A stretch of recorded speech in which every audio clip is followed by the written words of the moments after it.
ഇന്നത്തെ ക്യാബിനറ്റ് അല്പം വൈകി. അപ്പോൾ നമ്മൾ ഈ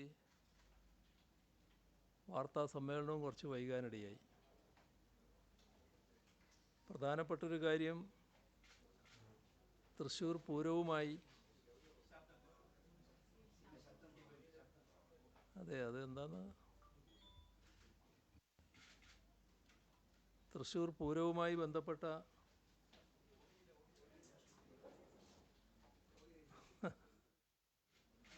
ഞാൻ വന്നിരുന്നിട്ട് ഓഡിയോ നോക്കിയാൽ അങ്ങനെ ഇരിക്കും.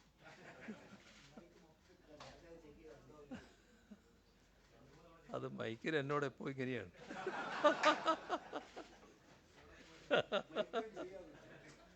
അപ്പോൾ നിങ്ങൾക്കൊരു വാർത്തയായി. Hello hello hello check check.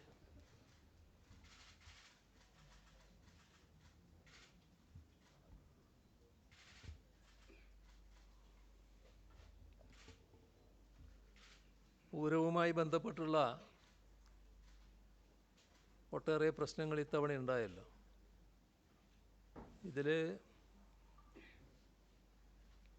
കേരളത്തിൻ്റെ തനതായ സാംസ്കാരിക അടയാളമായാണ് തൃശ്ശൂർ പൂരത്തെ നാം കാണുന്നത്. മതസൗഹാർദ്ദവും സഹവർത്തിത്വവും വിളിച്ചോതുന്ന ഒരു അന്താരാഷ്ട്ര നിലയിലാണ് തൃശ്ശൂർ പൂരം കഴിഞ്ഞ 2 നൂറ്റാണ്ടിലേറെയായി കൊണ്ടാടുന്നത്. ഇത്തവണ പൂരവുമായി ബന്ധപ്പെട്ട് തുടക്കത്തിൽ തന്നെ ചില പ്രശ്നങ്ങളുണ്ടായിരുന്നു. ഒന്ന് എക്സിബിഷൻ്റെ ഘട്ടത്തിലായിരുന്നു. ആ എക്സിബിഷൻ പ്രശ്നം തറവാടകയുമായി ബന്ധപ്പെട്ട ഒരു പ്രശ്നമായിരുന്നു. ഗൗരവമായൊരു വിഷയമായിട്ട് ഉയർന്നു വന്നു. ആ ഘട്ടത്തിൽ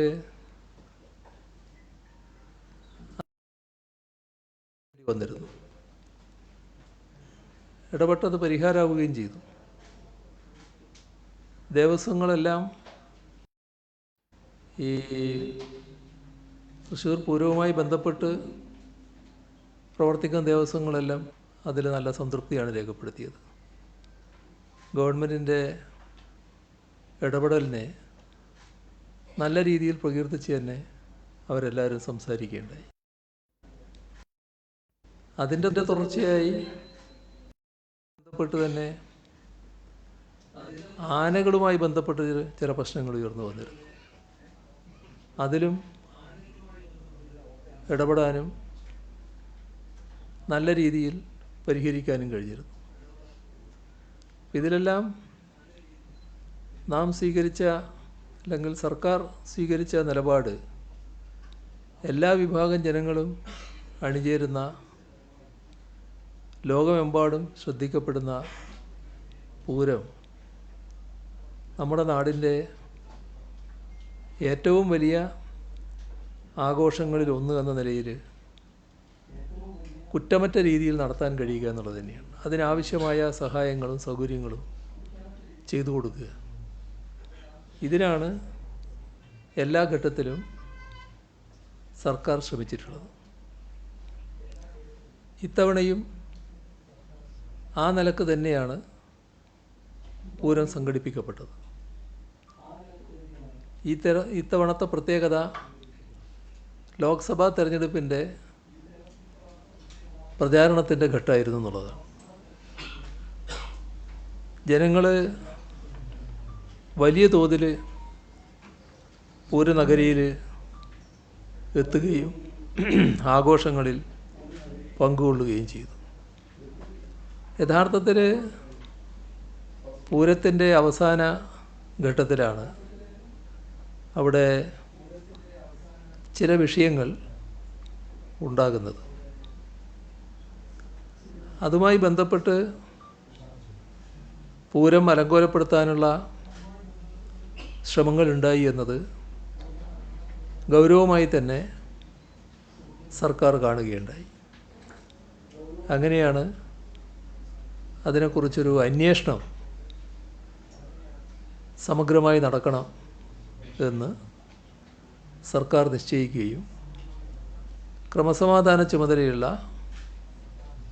ADGPയെ ചുമതലപ്പെടുത്തുകയും ചെയ്തു. ആ അന്വേഷണ റിപ്പോർട്ട് സെപ്റ്റംബർ 23-നാണ്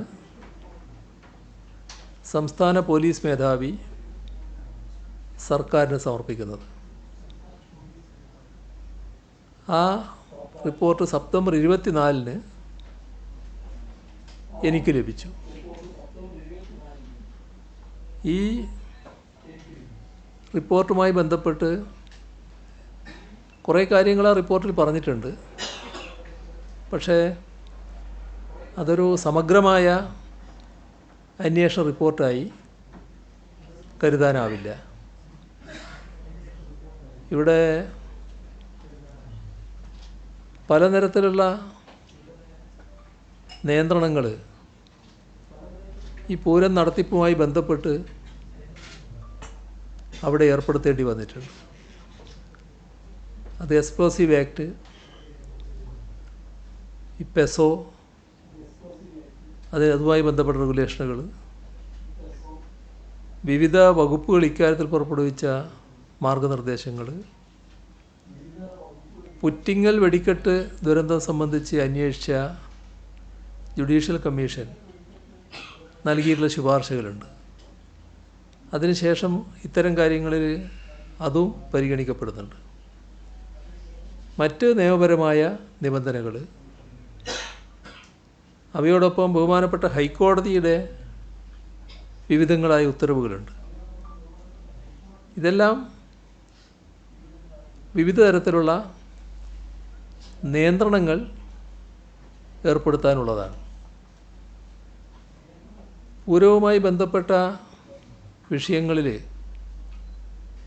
വ്യക്തമാകുന്നൊരു കാര്യം, കേരളത്തിലെ സാമൂഹ്യ അന്തരീക്ഷത്തെ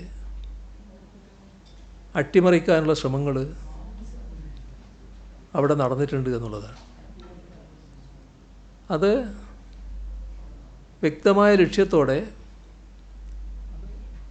ആസൂത്രണം ചെയ്ത കാര്യമായിട്ടാണ് കാണാൻ കഴിയുക. അങ്ങനെ സംശയിക്കാനുള്ള അനേകം കാര്യങ്ങൾ റിപ്പോർട്ടിൽ കാണുന്നുണ്ട്. അത് ഗൗരവമായാണ് സർക്കാർ കാണുന്നത്. തെരഞ്ഞെടുപ്പ് ലക്ഷ്യം മുൻനിർത്തി അരങ്ങേറിയ ഒരു ആസൂത്രിതമായ നീക്കം അവിടെ ആവശ്യങ്ങൾ ഉന്നയിക്കുമ്പോൾ നിയമപരമായി അനുവദിക്കാൻ കഴിയാത്ത ആവശ്യങ്ങളെന്ന് പൂർണ്ണ ബോധ്യമുള്ളവ തന്നെ ബോധപൂർവം ഉന്നയിക്കുക, അതിൻ്റെ മേലെ പ്രശ്നങ്ങളുണ്ടാക്കാൻ നോക്കുക. അത്തരം പ്രശ്നങ്ങളൊക്കെ ഈ റിപ്പോർട്ടിൽ പരാമർശിക്കുന്നുണ്ട്. അപ്പം അങ്ങനെയുള്ള ഒട്ടേറെ കാര്യങ്ങൾ റിപ്പോർട്ടിൽ പരാമർശിച്ചവയുണ്ട്. അവയെല്ലാം ഉൾപ്പെടെ അവിടെ നടന്നിട്ടുള്ള കുറ്റകൃത്യങ്ങൾ അന്വേഷിച്ച് കണ്ടുപിടിച്ച് ഭാവിയിൽ തൃശ്ശൂർ പൂരം ഭംഗിയായി നടത്താനുള്ള സംവിധാനമൊരുക്കുക എന്നത് തീർത്തും അനിവാര്യമായൊരു കാര്യമാണ്. ഇവിടെ നമ്മുടെ സാമൂഹ്യ അന്തരീക്ഷം തകർക്കാൻ വേണ്ടിയുള്ള ഒരു കുൽസിത ശ്രമവും അനുവദിക്കാനാവില്ല. ഇതൊരു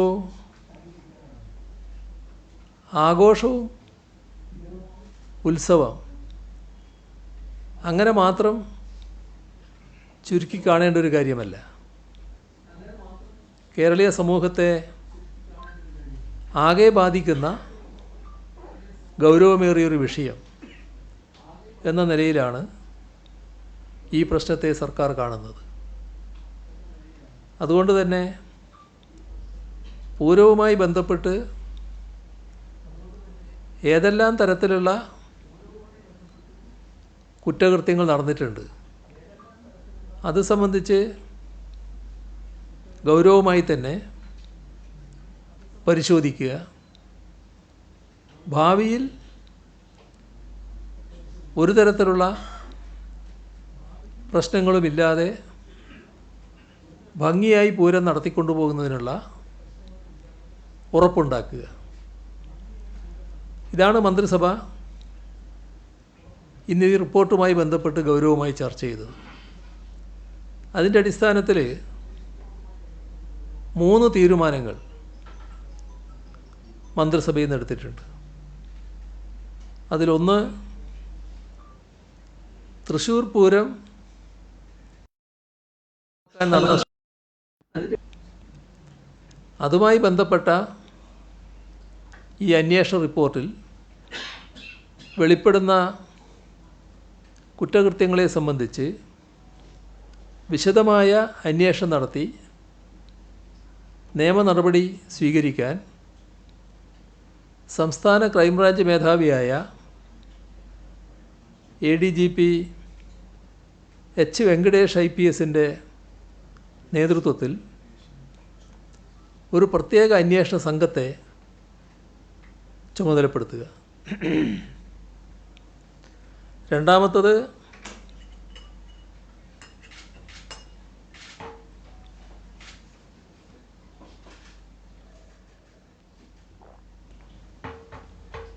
പൂരവുമായി ബന്ധപ്പെട്ട ചുമതലകൾ നൽകിയിരുന്ന വിവിധ വകുപ്പുകളിലെ ഉദ്യോഗസ്ഥർ അവിടെ ഉണ്ടായിരുന്നു.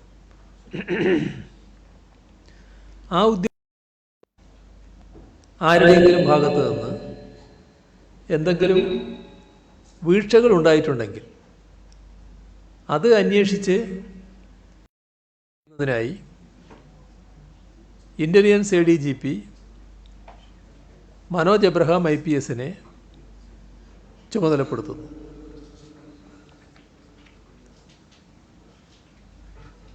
മൂന്നാമത്തത്, ക്രമസമാധാന ചുമതലയുള്ള ADGPയുടെ ഭാഗത്ത് വീഴ്ചയുണ്ടായതായി മേധാവി റിപ്പോർട്ട് ചെയ്തിട്ടുണ്ട്. ആ സാഹചര്യത്തിൽ അതേക്കുറിച്ച് പരിശോധിച്ച് വിശദമായ റിപ്പോർട്ട് നൽകാൻ സംസ്ഥാന പോലീസ് മേധാവിയെ മന്ത്രിസഭാ യോഗം ചുമതലപ്പെടുത്തിയിരിക്കുന്നു.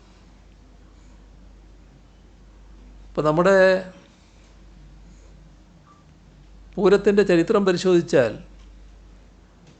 പ്രകൃതി ദുരന്തങ്ങൾ, മറ്റ് പ്രയാസകരമായ അവസ്ഥകൾ ഉണ്ടായ ഘട്ടത്തിലാണ് പൂരം ചുരുക്കേണ്ടി വന്ന സന്ദർഭങ്ങളുണ്ടായിട്ടുള്ളത്. അത് നമ്മുടെ സംസ്ഥാനത്ത് ചില പ്രത്യേക ഘട്ടത്തിൽ ഈ 2 നൂറ്റാണ്ട് കാലത്തിനിടക്ക് തന്നെ ഉണ്ടായിട്ടുണ്ട്. അടുത്ത കാലത്തുണ്ടായത് കോവിഡ് കാലത്താണ് പൂർണ്ണമായും ഉപേക്ഷിക്കേണ്ടി വന്ന അവസ്ഥ. 2020 പൂർണ്ണമായും നമ്മൾ ഉപേക്ഷിച്ചു. 1930 കടുത്ത മഴ, അതിനെ തുടർന്ന് മുഴുവൻ ആനകളെയും എഴുന്നള്ളിക്കുന്ന നില ആ ഘട്ടത്തിൽ സ്വീകരിച്ചിരുന്നില്ല. 1930 രണ്ടാം ലോകമഹായുദ്ധം അപ്പോൾ ചടങ്ങ് മാത്രമാക്കി. മഹാത്മാഗാന്ധിയുടെ രക്തസാക്ഷിത്വം മതത്തെ തുടർന്ന് 1948 ചടങ്ങ് ചുരുങ്ങി. നമ്മുടെ സംസ്ഥാനത്ത് ഇത്തവണ ഏതെങ്കിലും തരത്തിലുള്ള ഇതുപോലുള്ള പ്രശ്നങ്ങളൊന്നും ഉണ്ടായിട്ടില്ല. ദുരന്തമോ അതുപോലുള്ള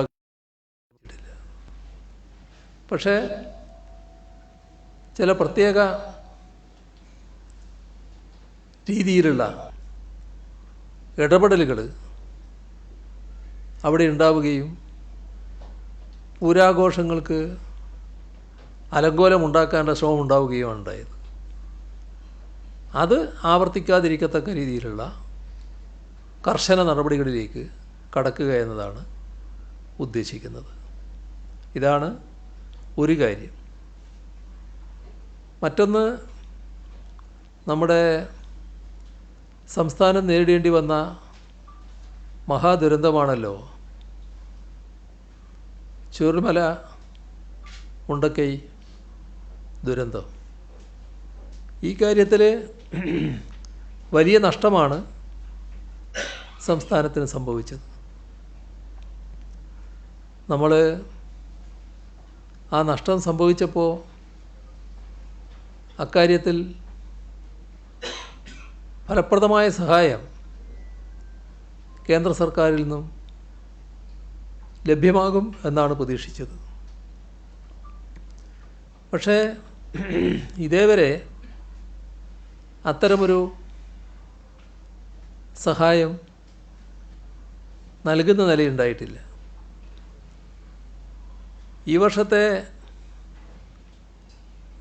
സംസ്ഥാന ദുരന്ത പ്രതികരണ നിധിയുടെ കേന്ദ്രവിഹിതം കൂടാതെ 219 കോടി 20 ലക്ഷം രൂപയാണ് അടിയന്തര ദുരിതാശ്വാസ സഹായമായി അഭ്യർത്ഥിച്ചത്.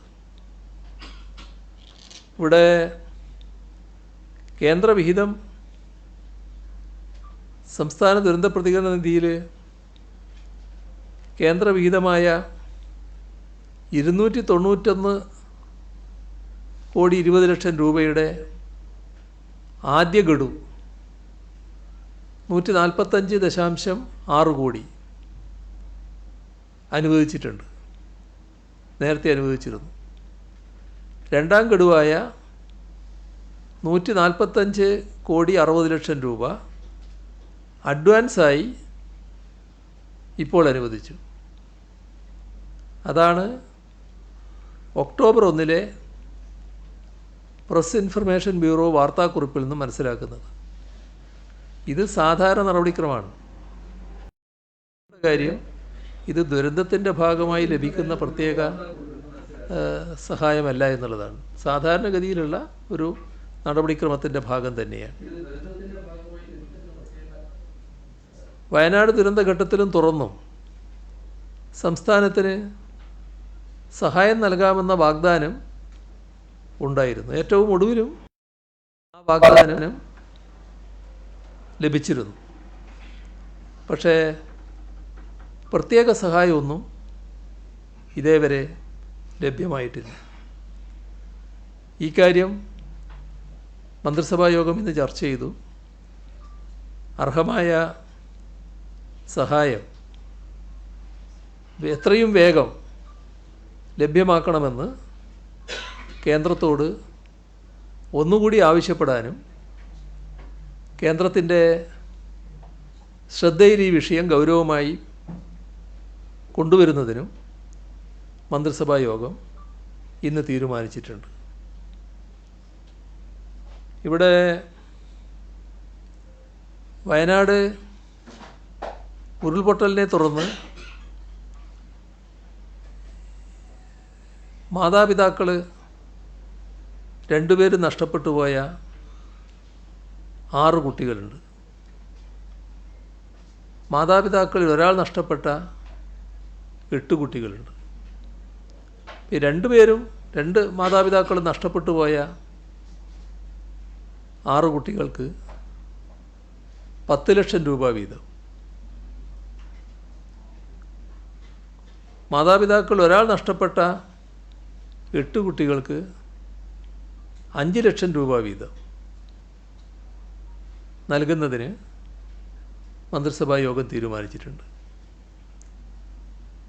വനിതാ ശിശു വികസന വകുപ്പാണ് ഇത് ഈ കുടുംബങ്ങൾക്ക് നൽകുക. അതേപോലെ തന്നെ അവിടെയുള്ള പുനരധിവാസവുമായി ബന്ധപ്പെട്ട് സ്ഥലം കണ്ടെത്താനുള്ള തുടർച്ചയായ ശ്രമങ്ങൾ നടന്നുകൊണ്ടിരിക്കുകയായിരുന്നു. ഇവിടെ ഏറ്റവും അനുയോജ്യമാണെന്ന് ഇപ്പോൾ കണ്ടെത്തിയിട്ടുള്ളത് 2 സ്ഥലങ്ങളാണ്. ഒന്ന് മേപ്പാടി പഞ്ചായത്തിലെ നെടുമ്പാല എസ്റ്റേറ്റ്, രണ്ട്, കൽപ്പറ്റ മുനിസിപ്പാലിറ്റിയിലെ എൽസ്റ്റോൺ എസ്റ്റേറ്റ്. ഈ രണ്ടിലും മോഡൽ ടൗൺഷിപ്പ് നിർമ്മിക്കാനാണ് മന്ത്രിസഭാ യോഗം കണ്ടിട്ടുള്ളത്. ഇപ്പോൾ ടൗൺഷിപ്പ് നിർമ്മിക്കാൻ ഏറ്റവും അനുയോജ്യമാണെന്ന് കണ്ടെത്തിയിട്ടുള്ള ഈ സ്ഥലങ്ങൾ ഏറ്റെടുക്കുന്നതുമായി ബന്ധപ്പെട്ടുള്ള നിയമപ്രശ്നങ്ങൾ അത് അഡ്വക്കേറ്റ് ജനറലിൻ്റെ അടക്കം വിദഗ്ധോപദേശം തേടിയിരുന്നു. ഇത് വേഗം തന്നെ സ്ഥലം കിട്ടുക എന്നുള്ളത് വളരെ പ്രധാനമാണ്. അപ്പോൾ അതിൻ്റെയൊക്കെ ഭാഗമായി ഇപ്പോൾ കണ്ടിട്ടുള്ളത് ദുരന്ത നിവാരണ നിയമം 2005 പ്രകാരം പൊസഷൻ ഏറ്റെടുക്കുന്നതിനാണ് മന്ത്രിസഭ അനുമതി നൽകുന്നത്. അങ്ങനെയാകുമ്പോൾ സ്ഥലം ലഭ്യമാകുന്നതിന് വലിയ കാലതാമസമുണ്ടാകില്ല. ഇവിടെ നേരത്തെ പ്രഖ്യാപിച്ചതാണ്, ദുരന്തത്തിൽ വീടും സ്ഥലവും നഷ്ടപ്പെട്ട കുടുംബങ്ങളെ ഒന്നാം ഘട്ടമായി പുനരധിവസിപ്പിക്കും. അതേസമയം വാസയോഗ്യമല്ലാതായി തീർന്ന സ്ഥലങ്ങളുണ്ട്.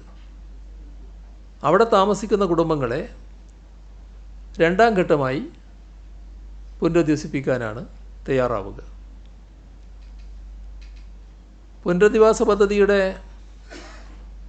1ഉം 2ഉം ഘട്ടങ്ങളിൽ ഉൾപ്പെടുന്ന ഗുണഭോക്താക്കളുടെ കരട് പട്ടിക വയനാട് ജില്ലാ കളക്ടർ പ്രസിദ്ധീകരിക്കും. ആ പട്ടിക അന്തിമമാക്കുന്നത് സംബന്ധിച്ച വിശദമായ നിർദ്ദേശങ്ങൾ പുറപ്പെടുവിക്കാൻ റവന്യൂ വകുപ്പിനെ ചുമതലപ്പെടുത്തിയിട്ടുണ്ട്. വയനാട് ദുരന്തത്തിൽ മുഴുവൻ കുടുംബാംഗങ്ങളും നഷ്ടപ്പെട്ടുപോയ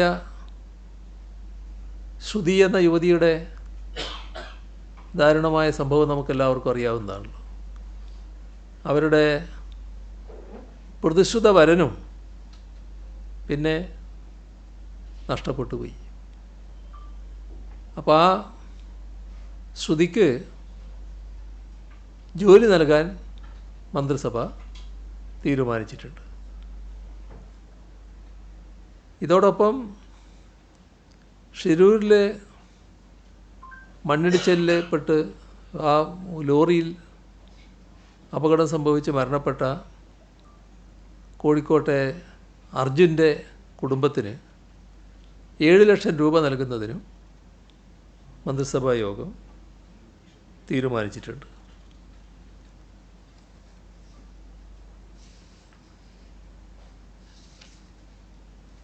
നമ്മുടെ ലോകമൊരു യുദ്ധത്തിലേക്ക് നീങ്ങുകയാണോ എന്ന് സംശയിക്കേണ്ട ഒരു ഘട്ടത്തിലാണല്ലോ കാര്യങ്ങൾ നിൽക്കുന്നത്. വലിയ തോതിലുള്ള യുദ്ധത്തിന് മധ്യേഷ്യയിൽ സാമ്രാജ്യത്വം കളമൊരുക്കുന്ന നിലയാണുള്ളത്. ഇപ്പോൾ ലോകം വലിയ തോതിൽ ഇതിൽ നിന്ന് പിൻവാങ്ങണമെന്ന് ഇസ്രയേലിനോടും മറ്റും ആവശ്യപ്പെടുന്നുണ്ടെങ്കിലും അമേരിക്കയും നാറ്റോ സഖ്യകക്ഷികളും പാലസ്തീനിൽ ഇസ്രയേൽ നടത്തുന്ന ആക്രമണത്തിനും മനുഷ്യക്കുരുതിക്കും വലിയ പിന്തുണയാണ് നൽകി വരുന്നത്. ഇവിടെ ഇത്തരമൊരു ഘട്ടത്തിൽ നമ്മൾ കാണേണ്ടത് സംഘർഷ മേഖലയിൽ ജീവിക്കുന്ന പ്രവാസി മലയാളികളുണ്ട്. നമ്മുടെ രാജ്യത്തിൻ്റെ വിദേശകാര്യ മന്ത്രാലയത്തിൻ്റെയും നോർക്ക റൂട്ട്സിൻ്റെയും ജാഗ്രതാ നിർദ്ദേശങ്ങൾ ശ്രദ്ധിക്കുകയും പാലിക്കുകയും ചെയ്യണമെന്നാണ് അവരോട് പ്രത്യേകമായി അഭ്യർത്ഥിക്കാനുള്ളത്. ഏറ്റവും പ്രതിഷേധാർഹമായ നിലപാടാണ് ഇസ്രയേൽ ഈ ഭാഗത്ത് സ്വീകരിക്കുന്നത്. ലോക പൊതുജനാഭിപ്രായം അംഗീകരിക്കാൻ തയ്യാറല്ല. ഐക്യരാഷ്ട്രസഭ ജനറൽ അസംബ്ലി പ്രമേയം മുഖേന പിൻവാങ്ങാൻ ആവശ്യപ്പെട്ടെങ്കിലും കൂടുതൽ കടുത്ത നടപടികളിലേക്കാണ് ഇസ്രയേൽ നീങ്ങിക്കൊണ്ടിരിക്കുന്നത്. ഇതാണ് പൊതുവെ പറയാനുള്ള കാര്യങ്ങൾ.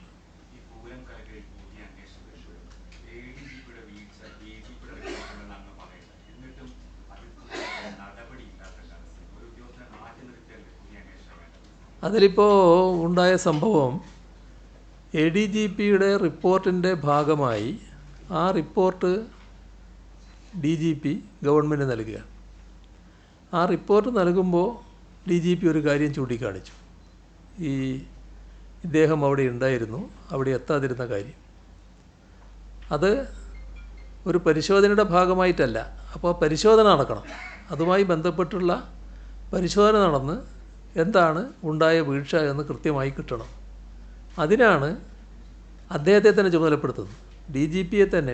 ADGP ആണ് ഈ പറയുന്ന ചുമതല നിർവഹിച്ച ആൾ എന്നുള്ളത് കൊണ്ട് ആ ചുമതലയിൽ വീഴ്ച വന്നിട്ടുണ്ടെങ്കിൽ അതുമായി ബന്ധപ്പെട്ട പരിശോധനയിലൂടെ കാര്യങ്ങൾ റിപ്പോർട്ട് ചെയ്യാനാണ് ഇപ്പോൾ ആവശ്യപ്പെട്ടിട്ടുള്ളത്. എന്നാൽ നമ്മൾ ഓർക്കേണ്ട ഒരു കാര്യം, നിങ്ങളെല്ലാം തന്നെ റിപ്പോർട്ട് ചെയ്തുകൊണ്ടിരിക്കുന്നൊരു കാര്യമുണ്ടല്ലോ. ഇപ്പോൾ അല്ല, നേരത്തെയുള്ള ആരോപണങ്ങളുമായി ബന്ധപ്പെട്ടുള്ള റിപ്പോർട്ട് അത് ഈ ദിവസങ്ങളിലേക്ക് ലഭിക്കേണ്ടതാണ്. ഏകദേശം 1 മാസത്തെ സമയമാണ് അതിന് അനുവദിച്ചിരുന്നത്. അതെ, നിങ്ങളൊക്കെ തന്നെ റിപ്പോർട്ട് ചെയ്യുന്നുണ്ടല്ലോ ഇന്നൊക്കെയാണ്. അപ്പോൾ അത് കയ്യിൽ കിട്ടുന്ന മുറക്ക് അതുമായി ബന്ധപ്പെട്ട തീരുമാനങ്ങളും വരും. ഇതുമായി ബന്ധപ്പെട്ടുള്ള പരിശോധനയും അതിന് റിപ്പോർട്ടും വരികയും ചെയ്യട്ടെ. അതാണ്. അല്ല, നിങ്ങളെ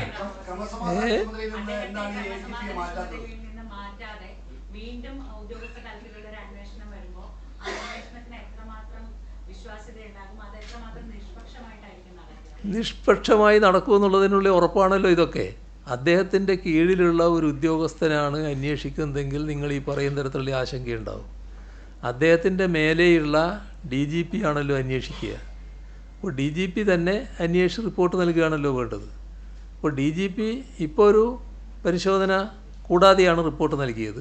അത് പരിശോധിച്ചുകൊണ്ട് റിപ്പോർട്ട് നൽകണമെന്നാണ് പറഞ്ഞിട്ടുള്ളത്. അത് ഞാൻ പറയുന്നതിൻ്റെ ഇടയ്ക്ക് ബഹളാക്കിക്കൊണ്ട് കാര്യമില്ലല്ലോ. അപ്പം അതുമായി ബന്ധപ്പെട്ട് അദ്ദേഹത്തിൻ്റെ റിപ്പോർട്ട് ലഭിച്ചാൽ അതിലൊരു റിപ്പോർട്ട് ഈ ദിവസങ്ങളിൽ ഈ അടുത്ത ദിവസങ്ങളിൽ തന്നെ ലഭിക്കുമെന്നാണ് നിങ്ങൾ തന്നെ റിപ്പോർട്ട് ചെയ്തിട്ടുള്ളത്. നിങ്ങൾ മാറിയും പറയുന്നുണ്ട് ഈ ശനിയാഴ്ചയൊക്കെ അവരെ അവധി കൊടുത്തിട്ടുണ്ട്. അതെന്താ നിങ്ങൾ അങ്ങനെ അവധി കൊടുത്തതെന്നറിയില്ല. ഏതായാലും അത് ഞാൻ അവധി കൊടുത്തില്ല. ഞാൻ കൊടുത്ത അവധി 30 ദിവസമാണ്. അപ്പോൾ ആ റിപ്പോർട്ട് കൃത്യമായി കിട്ടുമെന്ന് തന്നെയാണ് പ്രതീക്ഷിക്കുന്നത്. അത് കിട്ടുന്ന മുറക്ക് അതിൻ്റെ ഭാഗത്ത് തീരുമാനം ഉണ്ടാവും. ഇതിൻ്റെ ഭാഗമായി റിപ്പോർട്ട് വരട്ടെ.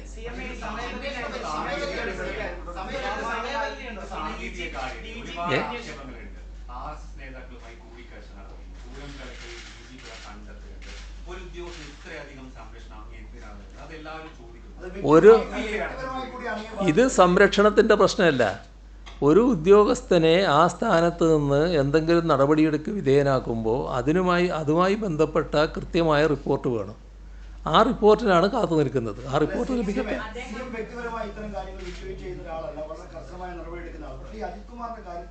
ഒരു റിസർവേഷൻ പോലെയാണ്. കാരണം രാഷ്ട്രീയ ബോധ്യത്തിൽ RSSമായി കൂടിക്കാഴ്ച നടത്തി തെറ്റെന്ന് പോലും അങ്ങ് പറയുന്നില്ല.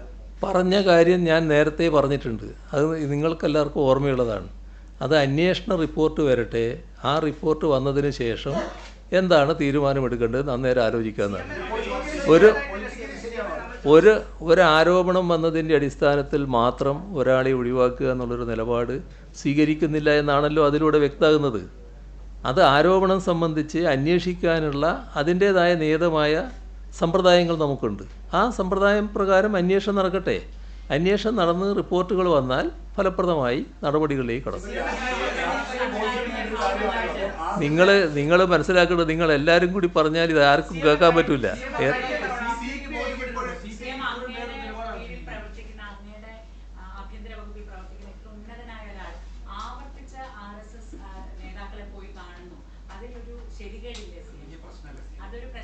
ഞാൻ എൻ്റെ നിലപാട് വ്യക്തമാക്കിയല്ലോ ആ കാര്യത്തിൽ. നിങ്ങൾക്കത് സംബന്ധിച്ചുള്ള അഭിപ്രായങ്ങൾ നിങ്ങൾ എഴുതിക്കൊണ്ടിരിക്കുന്നുണ്ടല്ലോ. ഞാൻ എൻ്റെ നിലപാട് ശരിയാണെന്നല്ലേ പറയുന്നത്. എൻ്റെ നിലപാട് ശരിയായിക്കൊണ്ട് തന്നെയല്ലേ പറയുന്നത്. അതിലെന്താ സംശയം നിങ്ങൾക്ക്? എൻ്റെ നിലപാട് ശരിയായി നിന്നുകൊണ്ടാണ് ഞാൻ പറയുന്നത്. ഞാൻ നിലപാട് വ്യക്തമാക്കി. ആ നിലപാടെന്താ? ഞാൻ ഈ സ്വരത്തിലല്ലല്ലോ സംസാരിക്കേണ്ടത് സാധാരണ. നിങ്ങൾ അങ്ങനെ വല്ലാതെ പോകണ്ടെന്നുള്ളതുകൊണ്ടാണ് ഞാൻ പറയുന്നത്. ഞാൻ നേരത്തെ വ്യക്തമാക്കിയത് ഈ കാര്യങ്ങൾ അന്വേഷിച്ച് ആ അന്വേഷണ റിപ്പോർട്ട് വരുന്ന മുറക്ക് എന്താണോ വേണ്ടത് അപ്പോൾ തീരുമാനിക്കാമെന്നാണ്. ആ തീരുമാനം എടുക്കുമെന്നുള്ളത് തന്നെയാണ് ഇപ്പോഴും ഞാൻ പറയുന്നത്. ആ പറഞ്ഞതിൽ ഒരു മാറ്റവും ഇല്ല. അവിടെ തന്നെയാണ് നിൽക്കുന്നത്.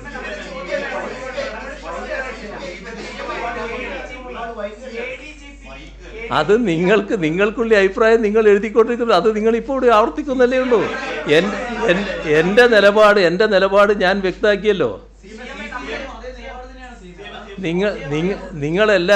നിങ്ങളെല്ലാവരും എഴുതിക്കൊണ്ടിരിക്കുന്ന കാര്യങ്ങളുണ്ടല്ലോ. ആ എഴുതിക്കൊണ്ടിരിക്കുന്ന കാര്യങ്ങൾ തന്നെയല്ലേ നിങ്ങളിപ്പോൾ ആവർത്തിക്കുന്നത്.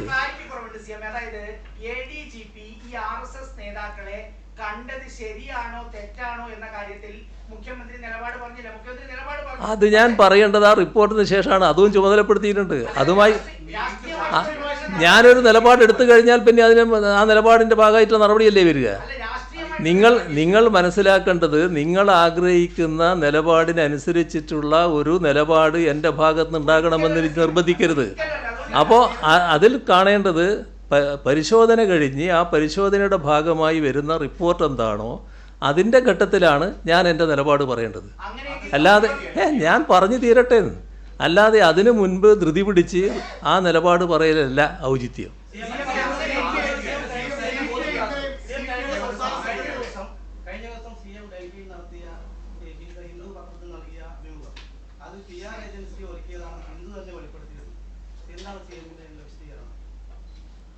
അതാണ് ഒരു പ്രധാന വിഷയമായിട്ട് പിന്നീട് ഇപ്പം നിങ്ങൾ പലരും ഉന്നയിച്ചൊരു കാര്യം. എൻ്റെ ഒരു ഇൻ്റർവ്യൂവിന് വേണ്ടി ഹിന്ദു ആവശ്യപ്പെടുന്നു എന്നുള്ളത് എൻ്റെ അടുത്ത് പറയുന്നത് എനിക്ക് പരിചയമുള്ളൊരു ചെറുപ്പക്കാരനാണ്. അത് നമ്മുടെ ആലപ്പുഴയിലെ ദേവകുമാറുടെ മകനാണ്. അദ്ദേഹം ഹിന്ദുവിന് ഒരു ഇൻ്റർവ്യൂ കൊടുത്തൂടെ എന്ന് ചോദിക്കുകയാണ്. അപ്പോൾ ഈ ഹിന്ദുവിന് ഇൻ്റർവ്യൂ കൊടുക്കുന്നതിന് വേറെ പ്രശ്നമൊന്നുമില്ല. അത് എനിക്കും താല്പര്യമുള്ള കാര്യമാണ്. ആയിക്കോട്ടെ എന്ന് ഞാൻ പറഞ്ഞു. അപ്പോൾ സമയം എങ്ങനെയാണെന്ന് ചോദിച്ചപ്പോൾ സമയം വളരെ കുറവാണ്. Committee meeting ഒക്കെയാണല്ലോ. അതിനിടക്കുള്ളൊരു സമയം ഞാൻ പറഞ്ഞു. അവർ വന്നപ്പോൾ ഇവർ രണ്ടുപേരാണ്. ഒന്ന് ഒരു ലേഖികയാണ്, നമ്മുടെ ഒറ്റപ്പാലത്തുകാരിയാണെന്ന് പറഞ്ഞു. ഞാൻ ചോദിച്ചപ്പോൾ അപ്പോൾ അവർ പറഞ്ഞു, ഞാൻ നിങ്ങളെ നേരത്തെ ഇൻ്റർവ്യൂ ചെയ്തിട്ടുണ്ട്. എനിക്കത് ഓർമ്മയുണ്ടായിരുന്നില്ല. നേരത്തെ അവർ ഇൻ്റർവ്യൂ ചെയ്തിട്ടുണ്ടെന്ന് എന്നോട് പറഞ്ഞു. ഞാനത് ഓർക്കുന്നില്ല. ഏതായാലും അവരെ പരിചയപ്പെട്ടു. ഇൻ്റർവ്യൂ ആരംഭിച്ചു. ഇൻ്റർവ്യൂവിൽ പിന്നെ നിങ്ങൾ സാധാരണ സ്വഭാവം അനുസരിച്ച് ഒരുപാട് ചോദ്യം ചോദിക്കുമല്ലോ. ആ ചോദ്യങ്ങളെല്ലാം ഞാൻ മറുപടിയും പറഞ്ഞു. എല്ലാ ചോദ്യങ്ങൾക്കും മറുപടി പറഞ്ഞു.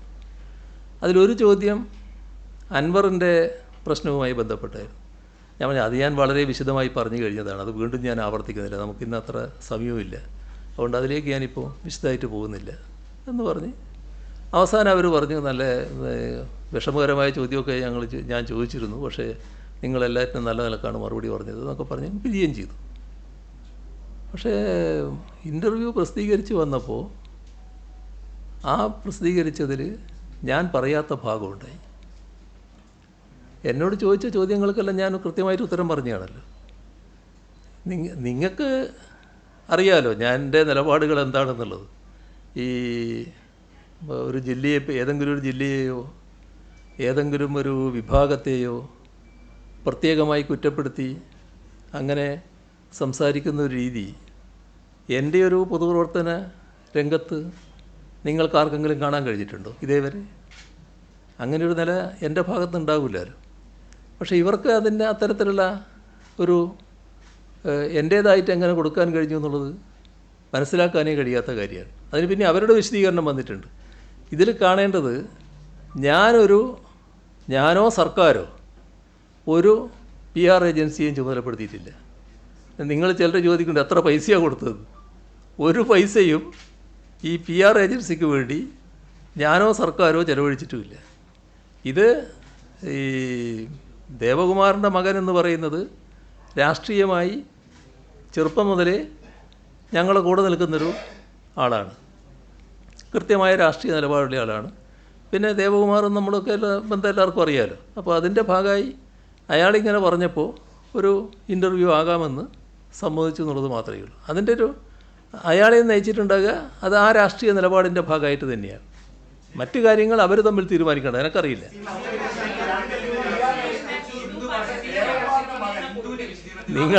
നിങ്ങൾ ഞാൻ പറഞ്ഞില്ലേ, നിങ്ങളെല്ലാവരും കൂടി പറഞ്ഞാൽ ആരെ ശബ്ദം കേൾക്കുക.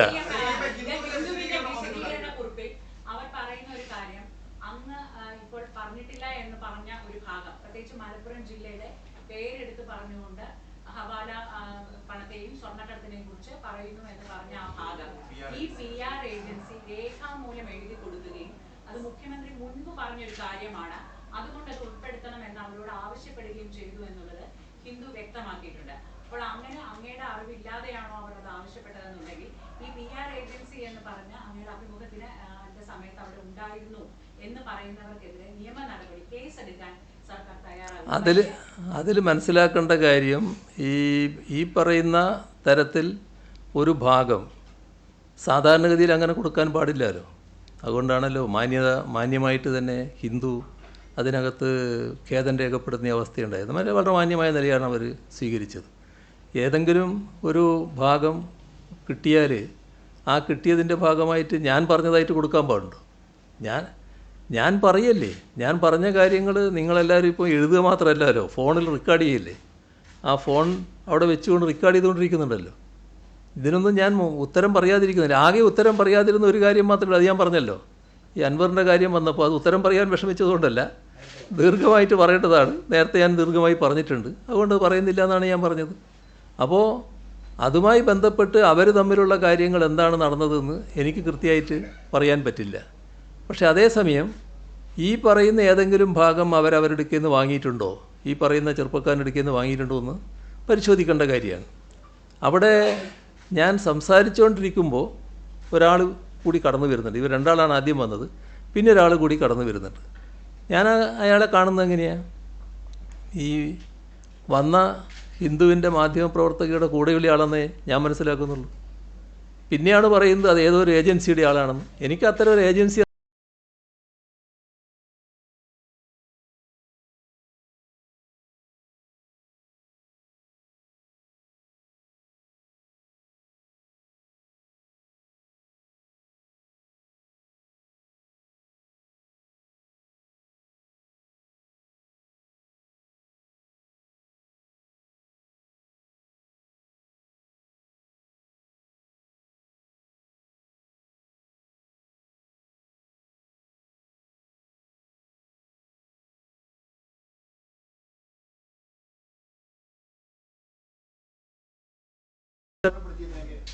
ഞങ്ങളൊരു ഏജൻസിയെയും ചുമതലപ്പെടുത്തിയിട്ടില്ല.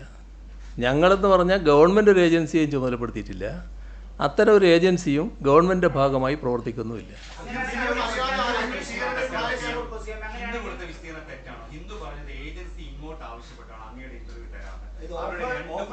നിങ്ങൾ തമ്മിലുള്ള മാധ്യമങ്ങൾ തമ്മിലുള്ള പോരിന് എന്നെ ഇടയാക്കരുത്.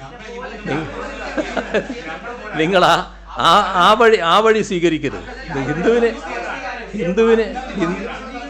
ഹിന്ദുവിനെ പറ്റി ഞാൻ പറഞ്ഞു, ഹിന്ദു മാന്യമായ നിലപാടാണ് സ്വീകരിച്ചത്. നിങ്ങളാണെങ്കിൽ സ്വീകരിക്കില്ല. ആ മാന്യമായ നിലപാടെന്ന് പറഞ്ഞാൽ അത് ചെയ്യാൻ പാടില്ലാത്തതായിരുന്നു. മുഖ്യമന്ത്രി പറഞ്ഞ കാര്യങ്ങൾ, മുഖ്യമന്ത്രി പറയാത്ത കാര്യങ്ങൾ ഉൾപ്പെടുത്തിയത് ശരിയായില്ല എന്ന് തന്നെ അവർ വ്യക്തമായി പറഞ്ഞിട്ടുണ്ട്. അത്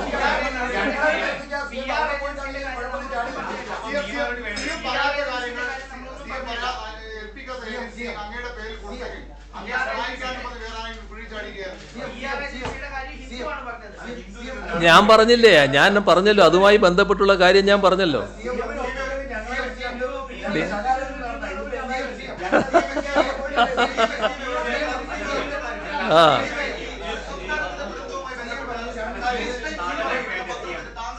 അഭിമുഖം കൊടുത്തിരുന്നു ഖലീജ് ടൈംസ് എന്ന് പറഞ്ഞാൽ അത് വളരെ ശ്രദ്ധയാകർഷിച്ച ഒരു അഭിമുഖമായിരുന്നു. ഈ നമ്മൾ ഈ PR ഏജൻസിയുമായി ബന്ധപ്പെടുമ്പോൾ അവർ പറയുന്നത് അവരാണ് അത് തരപ്പെടുത്തിയത്. അപ്പോൾ ഈ ഖലീജ് ടൈംസിന് മുഖ്യമന്ത്രി ഇന്റർവ്യൂ കൊടുത്തത് ഏതെങ്കിലും ഏജൻസി വഴിയായിരുന്നു? ഗൾഫിലുള്ള പലരും പല ഏജൻസികളും എൻ്റെ അടുത്ത് ഇൻ്റർവ്യൂ എടുക്കാറുണ്ട്. പല ഘട്ടങ്ങളിൽ എടുത്തിട്ടുണ്ട്. ഇപ്പോൾ അല്ല, വർഷങ്ങൾക്ക് മുൻപേ എടുത്തിട്ടുണ്ട്. ഇപ്പോൾ എടുത്ത മാത്രമല്ല, വർഷങ്ങൾക്ക് മുൻപേ എടുക്കാറുണ്ട്. അത് ഗൾഫിലുള്ള പല മാധ്യമങ്ങളും അവിടെയുള്ള മലയാളികളുടെ സാന്നിധ്യം വെച്ചുകൊണ്ട് കാര്യങ്ങൾ പലതും അറിയാൻ താല്പര്യം പ്രകടിപ്പിക്കാറുണ്ട്. എന്താണെന്ന് എനിക്കിപ്പോൾ കൃത്യമായിട്ട് പറയാൻ പറ്റില്ല.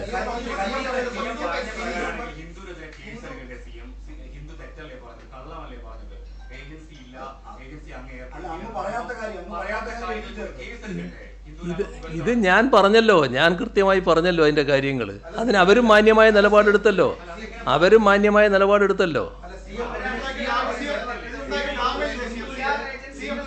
ഡാമേജ് ഉണ്ടാക്കാൻ വേണ്ടിയല്ലേ നിങ്ങൾ എല്ലാവരും ശ്രമിച്ചുകൊണ്ടിരിക്കുന്നത്.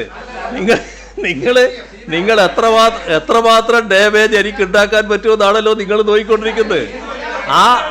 ആ മോഹത്തോടു കൂടി തന്നെ നിങ്ങൾ നിൽക്കുന്നതേ എനിക്ക് പറയാനുള്ളൂ. അതുകൊണ്ട് മാത്രം ഡാമേജായി പോകുന്ന ഒരു വ്യക്തിത്വമല്ല എനിക്കുള്ളത് എന്നത് ആവർത്തിച്ച് വ്യക്തമാക്കാൻ ഞാൻ ആഗ്രഹിക്കുകയാണ്.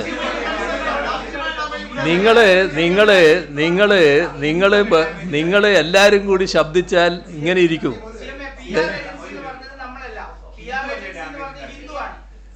ഏത്? അതെ,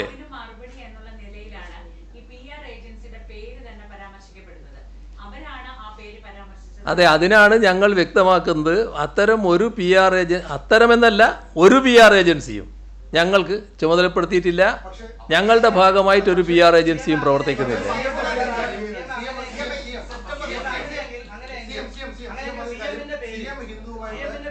ഹിന്ദുവുമായിട്ട് അഭിമുഖം നടത്തുമ്പോൾ മൂന്നാമതൊരാൾ CM-ന്റെ റൂമിലേക്ക് കടന്നു വന്നു പറയുന്നു. അത് സാധ്യമാണ്? ഒരു മുഖ്യമന്ത്രിയുമായിട്ട് ഒരു മാധ്യമം സംസാരിക്കുമ്പോൾ പുറത്ത് ഒരാൾ എങ്ങനെയാണ് അകത്ത് കടക്കാൻ കഴിയുക? CM അതിന് അനുവദിക്കാറുണ്ടോ? ഒരു മാധ്യമ പ്രവർത്തകയുടെ ഭാഗമായിട്ട് വരുന്ന ആളുകൾ, 1, 2, 3 ആളുകൾ ഉണ്ടാകുന്നത് വളരെ അസാധാരണമായൊരു കാര്യമല്ല. അത് സ്വാഭാവികമായിട്ടുണ്ടാകുന്നൊരു കാര്യമാണ്. അത്രയും അവിടെ നടന്നിട്ടുള്ളൂ.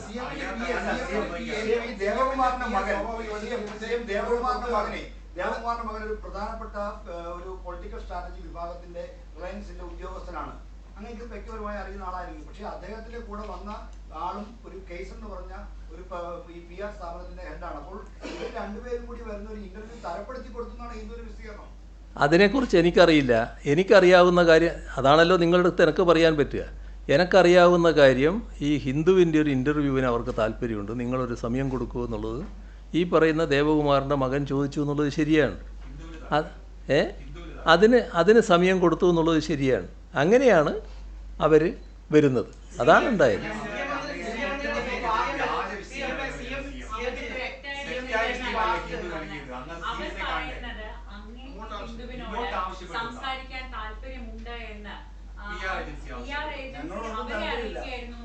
ഞാൻ പറഞ്ഞല്ലോ, ഞാനൊരു PR ഏജൻസിയും ബന്ധപ്പെട്ടിട്ടില്ല. ഒരു PR ഏജൻസിയും ഞങ്ങളുടെ ചുമതലയിലില്ല. ഞങ്ങൾ ചുമതലപ്പെടുത്തിയിട്ടുമില്ല. നിങ്ങൾ പറഞ്ഞല്ലോ പൈസ കൊടുത്തത് എത്രയാണ്. ഒരു പൈസയും ഞങ്ങൾ ഒരു ഏജൻസിക്കും കൊടുത്തിട്ടുമില്ല. ആകെ ബന്ധപ്പെട്ടത് ഈ പറഞ്ഞ നമ്മുടെ ദേവകുമാറിൻ്റെ മകനാണ്. അയാൾ ഇങ്ങനൊരു ആവശ്യം ഉന്നയിച്ചപ്പോൾ അത് സമ്മതിച്ചിട്ടുള്ളത് ശരിയാണ്. അതിൻ്റെ ഭാഗമായിട്ടാണ് ഇൻ്റർവ്യൂ നടന്നത്.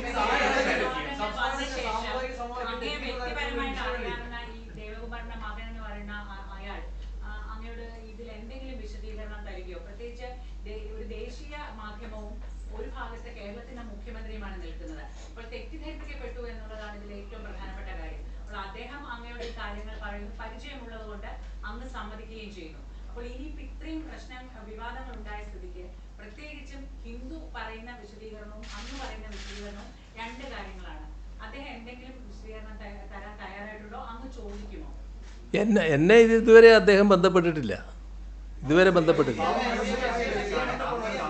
വീടുകളിലേക്ക് നടത്തുമ്പോൾ നമുക്കറിയാം വളരെ സീരിയസ് ആയ സുരക്ഷാ പ്രശ്നമൊക്കെ ഉണ്ട്. അപ്പം ഒരു ലേഖിക വരുമ്പോൾ സുബ്രഹ്മണ്യൻ മറ്റൊരാളൊക്കെ അന്ന് അറിയാതെ കയറി ഇരിക്കുകയോ അരമണിക്കൂർ അവിടെ ഇരിക്കുകയൊക്കെ ചെയ്യാൻ പറ്റുന്നത് അത് വിശ്വസനീയമായ കാര്യമാണ്. അന്ന് അനുവദിക്കാറുണ്ടോ?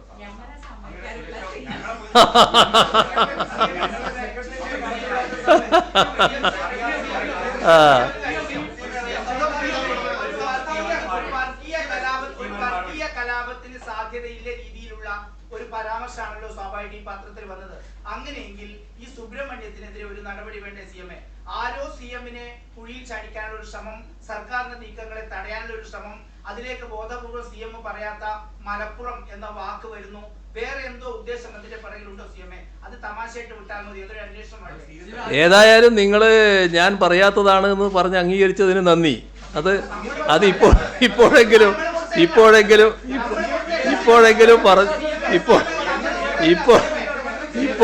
പറഞ്ഞതിന് നന്ദി. ശരി.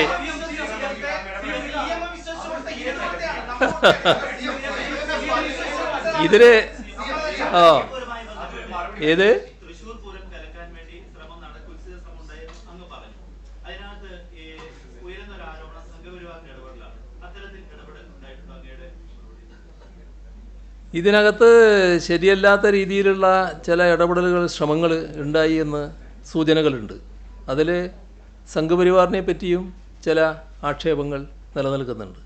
മറ്റു കാര്യങ്ങൾ വിശദമായിട്ട് അന്വേഷിച്ച് വരട്ടെ. ഈ അന്വേഷണ ഘട്ടത്തിൽ മറ്റു കൂടുതൽ കാര്യങ്ങൾ ഞാൻ പറയുന്നത് ഔചിത്യമാണെന്ന് തോന്നുന്നില്ല. ഏതായാലും ഈ റിപ്പോർട്ടിൽ അതുമായി ബന്ധപ്പെട്ട് ചില പരാമർശങ്ങൾ കൂടി ഉണ്ട് എന്നുള്ളത് തന്നെയാണ് വസ്തുത. അങ്ങയുടെ കുടുംബത്തിന്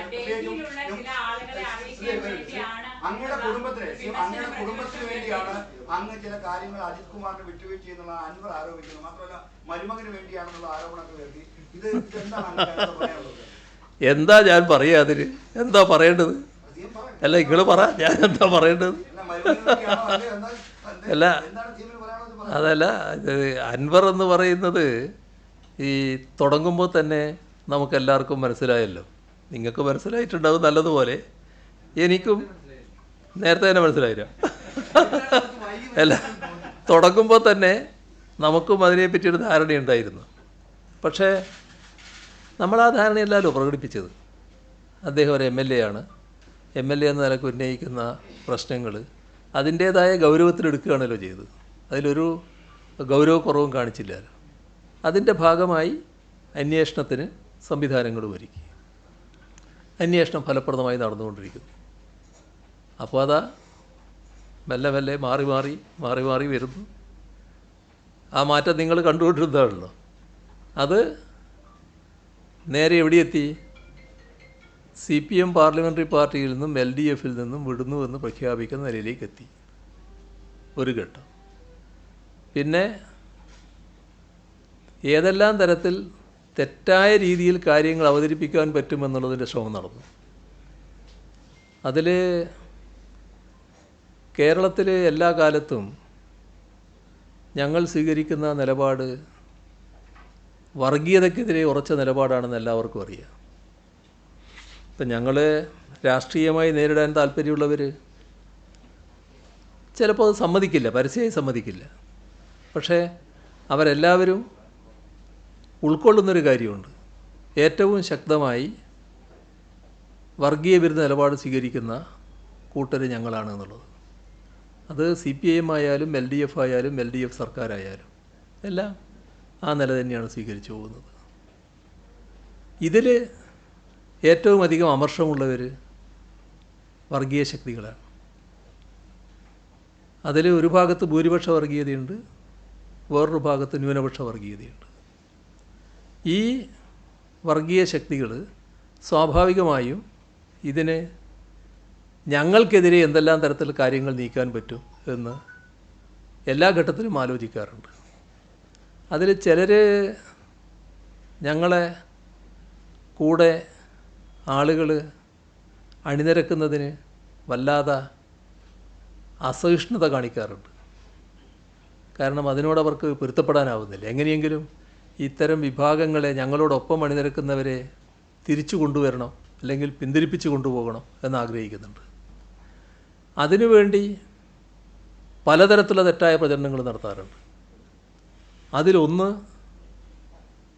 ഞങ്ങളെ ഒരു വർഗീയതയുടെ ഭാഗമായി ചിത്രീകരിക്കുക എന്നുള്ളതാണ്. ഇത് രണ്ട് വർഗീയതയും ചെയ്യാറുണ്ട്. നിങ്ങൾ സൂക്ഷ്മമായിട്ട് നോക്കിയാൽ കാണാൻ പറ്റും. രണ്ടു കൂട്ടരും ചെയ്യും. ഞങ്ങൾ മറ്റേ വർഗീയതയുടെ കൂടെയാണ് എന്ന് പറഞ്ഞുകൊണ്ട് രണ്ട് വർഗീയതയും ഈ ആരോപണം ഉന്നയിക്കും. ഇതിൽ ചിലർ ആ ശ്രമത്തിൻ്റെ ഭാഗമായി നടത്തുന്ന കളിയുടെ കൂടെ അൻവറും ചേർന്നു എന്നുള്ളതാണ് ഈ അടുത്ത കാലത്തുള്ള ഒട്ടേറെ പ്രസ്താവനകൾ കാണിക്കുന്നത്. ഞങ്ങൾക്കതിൽ ആശ്ചര്യമൊന്നുമില്ല. സ്വാഭാവികമായൊരു പരിണാമമാണത്. ഇനിയിപ്പം പുതിയ പാർട്ടി രൂപീകരിച്ച് കാര്യങ്ങൾ നീക്കാനാണെങ്കിൽ അതും നോക്കട്ടെ. അതിൻ്റെ ഭാഗമായി അതിനെയും നേരിട്ട് പോവുക എന്നുള്ളതാണ്. ഇവിടെ കാണേണ്ടത് അദ്ദേഹത്തിൻ്റെ ലക്ഷ്യം ഇപ്പോൾ പ്രഖ്യാപിച്ചു കഴിഞ്ഞിട്ടുണ്ട്. അത് CPIM ഉം LDF ഉം LDF സർക്കാരുമാണ്. സ്വാഭാവികമാണ്. ഇതിൻ്റെ എല്ലാം പ്രതീകമായിട്ട് നിൽക്കുന്ന ഒരാളാണ് ഞാൻ. എനിക്കെതിരെ ചില ആക്ഷേപങ്ങൾ ഉന്നയിച്ചു എന്ന് വരും. അത് ഒരുപാട് കാലമായിട്ട് ഉന്നയിച്ചുകൊണ്ടിരിക്കുകയാണല്ലോ. ആക്ഷേപങ്ങളെല്ലാം ഉള്ളപ്പോഴും ഞാൻ നിങ്ങളുടെ കൂട്ടത്തിൽ തന്നെ ഉണ്ടല്ലോ ഇവിടെ. അത് നമുക്ക് ആ നിരക്കേ കാണാനുള്ളൂ. ഞാനതിൽ എന്തെങ്കിലും പ്രകോപിതമായി മറുപടി പറയാൻ ഇപ്പോൾ നിൽക്കുന്നില്ല. അങ്ങയുടെ പൊളിറ്റിക്കൽ സെക്രട്ടറി പരാതി അദ്ദേഹം സമൂഹ മാധ്യമങ്ങളിലൂടെ പുറത്തുവിട്ടു. അതായത് ഈ രണ്ട് വലിയ വലിയ ആളുകൾ തമ്മിലുള്ള തർക്കത്തിൽ മധ്യസ്ഥനായി ഇടപെട്ട് പണം കൈപ്പറ്റുന്നു, മറ്റേ ഓഫീസിൽ വരുന്ന സ്ത്രീകളോട് പരിധി വിട്ട് പെരുമാറുന്നു. ഈ രണ്ടും അദ്ദേഹം സമൂഹ മാധ്യമത്തിൽ പുറത്തുവിട്ട ഈ പരാതിയിലുണ്ട്. അത് ഗോവിന്ദമാഷ് കൊടുത്ത പരാതിയാണെന്നാണ് അതിനകത്ത് കാണുമ്പോൾ മനസ്സിലാവുന്നത്. അപ്പോൾ അത് അങ്ങ് ശ്രദ്ധയപ്പെട്ടിട്ടുണ്ടോ? അതിനോട് എന്താണ് അങ്ങയുടെ പ്രതികരണം? അതൊക്കെ അൻവറിൻ്റെ ശീലത്തിൽപ്പെട്ട കാര്യങ്ങൾ പറയുന്നതായിരിക്കുന്നു. അതൊന്നും ഞങ്ങളെ ഓഫീസിലുള്ള ആൾക്ക് ബാധകമായിട്ടുള്ള കാര്യമല്ല. അൻവറിൻ്റെ ശീലത്തിൽ പലതും ഉണ്ടാവുമായിരിക്കും. അദ്ദേഹത്തിൻ്റെ ബിസിനസ് ഡീലിങ്സിൽ പലതരത്തിലുള്ള ഇടപാടുകൾ ഉണ്ടാവുമായിരിക്കും. അതിൻ്റെ ഭാഗമായി ഇത്തരത്തിലുള്ള ഒത്തുതീർപ്പുകളോ അല്ലെങ്കിൽ മറ്റു തരത്തിലുള്ള കൂട്ടുകെട്ടുകളോ ഒക്കെ ഉണ്ടാകാം. ഞങ്ങളെ ഓഫീസിൽ ആരും ഈ ബിസിനസ്സുകാർ തമ്മിലുള്ള ഒത്തുതീർപ്പുണ്ടാക്കാൻ വേണ്ടി നടക്കുന്നവരല്ല. പിന്നെ എല്ലാവരുടെയും മറ്റു തരത്തിൽ സഞ്ചരിച്ച് എല്ലാറ്റിലേക്കൊന്നും ഞാനിപ്പോൾ പോണ്ടാലോ. അതൊന്നൊരു നല്ല മാർഗ്ഗമല്ല. എന്നാണ് ഞാൻ പറയുന്നത്. അതൊന്നും ഒരു നല്ല മാർഗ്ഗമല്ല.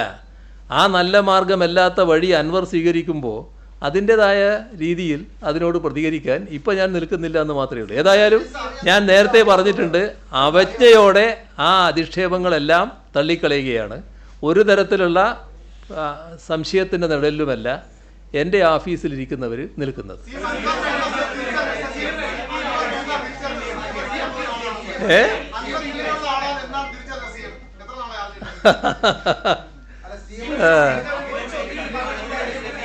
ശരി, ബാക്കി നമുക്ക് പിന്നെയാകാം.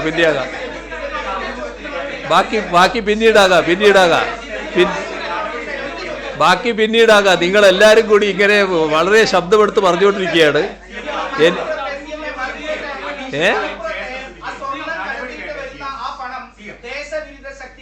ഉപയോഗിക്കുന്നു എന്നാണല്ലോ ഇന്റർവ്യൂവിൽ വന്നിരിക്കുന്നത്. യഥാർത്ഥത്തിൽ അത് വളരെ ഗൗരവമുള്ള വിഷയമാണല്ലോ. CM അത് ചിരിക്കുക മാത്രമാണ് ചെയ്ത മറുപടിയിൽ. അതിൽ എന്തെങ്കിലും അന്വേഷണം ഉണ്ടാവോ? ഈ സുബ്രഹ്മണ്യനെതിരെ നടപടിയെടുക്കുമോ? അവിടെ വർഗീയ കലാപം ഉൾപ്പെടെ നീങ്ങുന്ന രീതിയിലേക്കാണ് വൈകാരിക പ്രതികരണം വന്നിരിക്കുന്നത്. ചെറിയ കാര്യമല്ലല്ലോ CM അത്. അവിടെ അതുമായി ബന്ധപ്പെട്ടുള്ള നിലപാടുകൾ കൃത്യമായി വ്യക്തമാക്കി കഴിഞ്ഞിട്ടുണ്ട്. ആ വ്യക്തമാക്കി കഴിഞ്ഞ കാര്യങ്ങൾ പിന്നെയും നിങ്ങൾ ആവർത്തിച്ചുകൊണ്ടിരിക്കുകയാണ്. അത്രയേ ഉള്ളൂ. ശരി. നിങ്ങൾക്ക് മറുപടിയല്ല വേണ്ടത്. നിങ്ങൾ വെറുതെ ബഹളം വെക്കാൻ മാത്രമാണ് ഉദ്ദേശിക്കുന്നത്. അത്രയേ ഉള്ളൂ. അത് നിങ്ങൾ ഉദ്ദേശിക്കുന്നത് അതാണ്. അതിന്റെ ഭാഗമായിട്ടുള്ള കളിയാണ് നിങ്ങൾ കളിക്കുന്നത്. അത് മനസ്സിൽ വെച്ചാൽ മതി. ആ കളി ഞാൻ നേരത്തെ പറഞ്ഞല്ലോ. ആ കളി അങ്ങനെ എടുക്കേണ്ട കാര്യമില്ല. ഇവിടെ കൃത്യമായി കാര്യങ്ങൾ പറഞ്ഞു കഴിഞ്ഞിട്ടുണ്ട്. ആ കാര്യങ്ങൾ കൃത്യമായി മനസ്സിലാക്കാൻ നിങ്ങൾക്ക് സാധിക്കണം. ഞാൻ പറഞ്ഞ കാര്യങ്ങൾ തന്നെ പിന്നെയും നിങ്ങൾ ആവർത്തിച്ചുകൊണ്ടിരിക്കുകയാണ്. നിങ്ങൾ ഒരാൾ മാത്രമാണ് ഇങ്ങനെ നിലപാടെടുക്കുന്നത്. നിങ്ങൾ കാണണം. ഇത്രയും ആളുകൾ ഇവിടെ ഇരിക്കുന്നുണ്ടല്ലോ. ആ ഇരിക്കുന്ന ആളുകളിൽ ഒരാൾ മാത്രം എന്താണ് ഇങ്ങനെ വ്യക്തമായൊരു നിലപാട് സ്വീകരിക്കാൻ? ഇവിടെ എന്തോ ചോദിക്കാൻ നിൽക്കുന്നു. ചോദിക്ക്.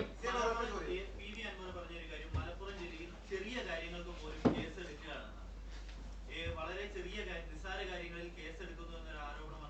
വണ്ടിയിൽ 3 ആൾ പോയ 3 ആൾ അത് പിന്നെ കേസുകൾ വരുന്നത് എങ്ങനെയാണെന്നുള്ളത് അതിൻ്റെ വിശദാംശങ്ങൾ പരിശോധിച്ചാൽ മാത്രമേ പറയാൻ പറ്റൂ. പക്ഷേ മലപ്പുറം ജില്ലയിലാണ് ഏറ്റവും കൂടുതൽ കേസ് എന്ന് പറയുന്നത് ശരിയായ കാര്യമല്ല, അതൊരു വസ്തുതയല്ല. നമുക്ക് ജില്ലാടിസ്ഥാനത്തിലെടുത്താലും ജനസംഖ്യാടിസ്ഥാനത്തിലെടുത്താലും അത് വസ്തുതയല്ല എന്ന് കാണാൻ കഴിയും. ഇപ്പം ഞാനതിൻ്റെ കണക്കുകളിലേക്ക് പോകുന്നില്ല എന്നേ ഉള്ളൂ. ഞാൻ ഈ പത്രസമ്മേളനം അവസാനിപ്പിക്കാൻ പോകുന്ന സമയമായതുകൊണ്ടാണ് അതിൻ്റെ കണക്കിലേക്ക് പോകുന്നത്. പിന്നീട് ഘട്ടത്തിൽ നമുക്കെടുക്കാതെ അല്ല, ഞാൻ പറയട്ടെ പിന്നീട് ഘട്ടത്തിൽ വേണമെങ്കിൽ നമുക്കത് എടുക്കാം. പക്ഷേ ഇപ്പോൾ കണക്കുകൾ പരിശോധിച്ചാൽ നമുക്ക് കാണാൻ കഴിയും അവിടെ ആ ജില്ലയേക്കാളും കൂടുതൽ കേസുകളുള്ള ജില്ലകൾ കാണാൻ പറ്റും. ജനസംഖ്യാടിസ്ഥാനത്തിലെടുത്താലും കൂടുതൽ കേസുകളുള്ള സ്ഥലം കാണാൻ പറ്റും. അപ്പോൾ ഒരു തരത്തിലും കേസ് അവിടെയാണ് കൂടുതലെന്ന് പറയാൻ പറ്റില്ല. പിന്നെ ഓരോ കേസിൻ്റെയും സാഹചര്യം വേറെയായിരിക്കും, അതെന്താണെന്നുള്ളത് പരിശോധിച്ചേ പറയാൻ പറ്റും. ഏതായാലും ഇവിടെ അവസാനിപ്പിക്കുകയാണ്.